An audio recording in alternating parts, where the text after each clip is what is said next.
Ek dink dit is maklik om te praat van hier binne die Vredefort koepel, hier binne in Parys, van klein reuse. Ek weet nie of daar so begrip is nie, maar dit is wat ek dit wil noem, Johan. Osprey is vir my 'n klein reus. Julle sit hier in Parys, maar Boeta, julle is groot.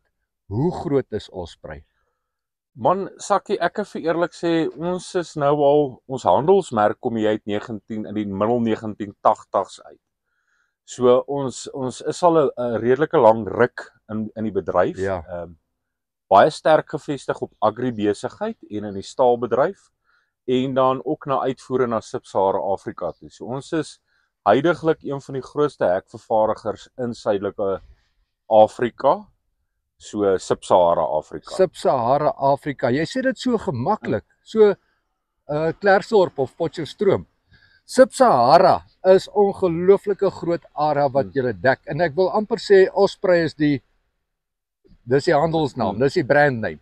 Ja. Reg deur Sub-Sahara Afrika. Ja, ek dink ons het deur die jare baie goeie strategiese vennootskappe gesluit en ons fokus is altyd om nie 'n supplier aan iemand te wees nie. Ons wil graag handelsvennoot met iemand wees. Ja. En ek dink deur die jare is dit iets wat ons uitsonderlik goed reg gekry het, waar ons hande gevat het met mense en op die dag mense doen met mense besigheid.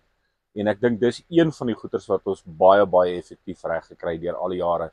En dit is werklik ons grootste bydrae tot die bedryf, is die feit dat ons hierdie sterk verhoudings het met ons hele kliënte en dan aan verskaffers aan ons ook. So. Ja, daai ooreenkomste, daai handelsooreenkomste is baie belangrik. Johan, ek kan nou net vir jou een ding sê. Ons hier in Parys ken Osprey. Ons sien dit amper daagliks. As daar iets gebeur, is daar 'n Osprey in die omgewing.